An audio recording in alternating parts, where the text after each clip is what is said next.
एक रुपए का करप्शन नहीं है। ईमानदारी से देश के लिए हम काम कर रहे हैं। हम दो चार रहे न रहे, तेरा वैभव अमर रहे मां, ये हमारा संस्कार है। हमारा सौभाग्य है कि राष्ट्रीय स्वयंसेवक संघ और विद्यार्थी परिषद के संस्कारों में मेरे व्यक्तित्व पर संस्कार हुए, वही हमारी सबसे बड़ी पूंजी है। इस देश की जनता को सुखी करना, और पंडित दीनदयाल उपाध्याय जी ने कही हुई बातों को हम कभी भूल नहीं सकते। मैं जब पार्टी का अध्यक्ष था तो मैंने कार्यालय के बाहर लिखा था, राष्ट्रवाद, राष्ट्र सर्वोपरि है, हम राष्ट्र के लिए समर्पित है, राष्ट्रवाद ये हमारा आत्मा है। और अगर हम सत्ता में रहेंगे तो गुड गवर्नेंस एंड डेवलपमेंट, सुशासन और विकास, ये हमारा मिशन है, हमारा काम है। और पंडित दीनदयाल उपाध्याय जी के सामाजिक आर्थिक चिंतन पर, जो अंत्योदय का सामाजिक आर्थिक चिंतन है, वही हमारा उद्दिष्ट है। दीनदयाल उपाध्याय जी ने कहा था कि समाज के जो दलित है, पीड़ित है, शोषित है, जो सामाजिक आर्थिक शैक्षणिक दृष्टि से पिछड़े हुए हैं, जिनके पास रहने के लिए मकान नहीं है, जिनके पास खाने के लिए रोटी नहीं है, जिनके शरीर पर कपड़ा नहीं है, उस दरिद्र नारायण को हम भगवान माने और हम उसकी निरंतर सेवा करते रहे। जिस दिन तक उसको रोटी, कपड़ा और मकान नहीं मिलेगा, उस दिन तक हमारा कार्य पूरा नहीं होगा, ऐसा हम समझेंगे। अभी एक विदेशी चैनल मेरा इंटरव्यू ले रही थी। उन्होंने मुझे पूछा कि आपके जीवन में सबसे अच्छा काम कौन सा हुआ। अभी तो 7 वर्ल्ड रिकॉर्ड हुए, 2 दिन पहले और एक रिकॉर्ड हुआ। मैंने बड़ी बड़ी टनल बनाई, हाईवे बनाए। अगर आप मुंबई में आओगे तो 55 उड्डान पुल मुंबई में मैंने बनाई। वर्ली बांद्रा सी लिंक प्रोजेक्ट बनाया, मुंबई पुणे एक्सप्रेस हाईवे बनाया। अब तो खूब एक्सप्रेस, 32 एक्सप्रेस हाईवे बना रहा हूं, टनल बना रहा हूं, रोड बना रहा हूं। जब सिंचाई मंत्री था तो बड़े बड़े प्रोजेक्ट बनाने की, योजना बनाने का मुझे सौभाग्य मिला। पर मैंने उनको एक ही बात कही कि मेरे जीवन में अगर अच्छा काम अगर कोई होगा तो इस देश में 1 करोड़ लोग आदमी आदमी को धोने का काम करते थे, साइकिल रिक्शा पर या कभी अपने कंधे पे रखकर आदमी आदमी को धोते थे। बरसात में, धूप में, ठंड में जानवरों जैसे दिखते थे वो अच्छा काम करते समय। और मैं जब मंत्री बना तो मैंने ठान लिया, मैंने मैकेनाइज्ड ड्रिवन ई रिक्शा इस देश में लाई, और 1 करोड़ में से अब 99 लाख लोग अब मैकेनाइज्ड ड्रिवन ई रिक्शा चलाते हैं, उनको मुक्ति मिली। अब कोई 1 क्विंटल का बोरा पीठ पर नहीं रखता, तो इलेक्ट्रिक वैन में रखकर, इलेक्ट्रिक कार्ड पर रख के जाता है। तो मेरे जीवन का ये सबसे बड़ा अच्छा काम है जो गरीबों के लिए समर्पित है। बहना और भाइयों, राज बदलता है पर समाज बदलना चाहिए। ये सूरत बदलनी चाहिए, ये गरीबी, भूखमरी, बेरोजगारी से मुक्ति मिलनी चाहिए। किसान के खेत को पानी मिलना चाहिए, युवा के हाथों को रोजगार मिलना चाहिए, देश का इंपोर्ट नहीं बंद हो जाना चाहिए, और देश का एक्सपोर्ट बढ़ना चाहिए, और देश का किसान अन्नदाता, ऊर्जादाता और विटामिन दाता बना के लखोपति बन जाए, करोड़पति बन जाए, गांव समृद्ध और संपन्न बने। और यही काम हम करने की कोशिश कर रहे हैं। आप सब लोगों की आशीर्वाद, शुभकामना और शुभेच्छाएं हमको सतत ये काम करने की प्रेरणा देती है।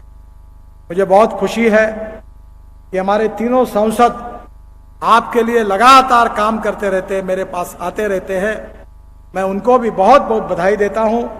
सभी विधायकों ने और सांसदों ने बहुत सी बातें मुझे बताई है, मैं उसका पूरा गंभीरता से अध्ययन करूंगा और उसको पूरा करने की कोशिश करूंगा। बहुत बहुत धन्यवाद, नमस्कार। और मेरे साथ जोर से कहिए, भारत माता की, भारत माता की, भारत माता की। नमस्कार। था काई भी बार या अनार हम खरीदते हैं और एक्सपोर्ट करते हैं। बहनों और भाइयों, हमारे देश की 65% आबादी गांवों में रहती है। महात्मा गांधी कहते थे कि हमारे देश की 80% आबादी उस समय गांवों में रहती थी। 30% लोग गांव छोड़कर शहर की ओर क्यों गए? क्या खुशी से गए? मजबूरी से गए। गांव में जाने के लिए रोड नहीं, पीने के लिए पानी नहीं, गांव में अस्पताल नहीं, गांव में अच्छी स्कूल नहीं, गांव में अच्छी कॉलेजेस नहीं। स्कूल की बिल्डिंग है तो टीचर नहीं है, टीचर है तो पढ़ाई नहीं है, और बिल्डिंग, पढ़ाई और टीचर अच्छे हैं तो बच्चे नहीं है। ऐसी हालत। अब कुछ सुधार हो रहा है, पर बहनों और भाइयों, अब केवल स्मार्ट विलेजेस नहीं, स्मार्ट सिटी भी हमको बनानी है। स्मार्ट विलेज भी बनाना है, स्मार्ट सिटी नहीं, स्मार्ट विलेजेस बनाने हैं। और मैं खुद अपने क्षेत्र में 2 स्मार्ट विलेज तैयार कर रहा हूं, जहां 24 घंटे बिजली मिलेगी, 24 घंटे पानी मिलेगा और अच्छे कंक्रीट के रोड होंगे। वो कठिन नहीं है। और इसलिए गांवों को सुखी, समृद्ध, संपन्न बनाना, यही हमारा सबका मकसद है। मैं American president John F Kennedy, इनकी बात अक्सर दोहराते रहता हूं। जॉन एफ कैनेडी जी ने कहा था कि American roads are not good because America is rich, but America is rich because American roads are good. America धनवान है, इसके कारण अमेरिका के रास्ते अच्छे नहीं हुए, तो अमेरिका के रास्ते अच्छे हुए, इसके कारण अमेरिका धनवान हुई। हम राजस्थान के रास्ते 2024 समाप्त होने के पहले अमेरिका के बराबर बना के देंगे, ये मैं वचन आपको देता हूं। और फिर रास्ते के कारण राजस्थान भी एक सुखी, समृद्ध और संपन्न प्रदेश बनेगा। बहनों और भाइयों, रोड के लिए तो बोलने के लिए बहुत कुछ है। आज मुझे खुशी है कि बीकानेर से Suratgarh 2 lane pave shoulder 502 crore 172 kilometre, Nagaur से बीकानेर 75 किलोमीटर 370 करोड़, फतेहपुर से झुंझुनू 116 करोड़। इसके साथ साथ शिलान्यास है Fatehpur, Mandawa, Jhunjhunu 2 lane pave shoulder bypass 264 crore. बहुत से हनुमानगढ़ से कैचियन तक 2 लेन पेव शोल्डर 321 करोड़, और राजगढ़ और पिलानी के बीच में बाईपास का निर्माण 147 करोड़। मुझे खुशी है कि आज 7 रेलवे ओवरब्रिज का शिलान्यास हुआ है।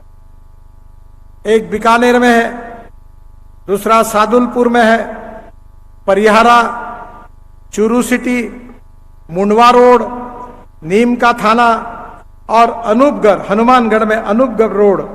ये पूरे 7 आरओबी के लिए मैं आपको बधाई देता हूं, आप सबका अभिनंदन करता हूं।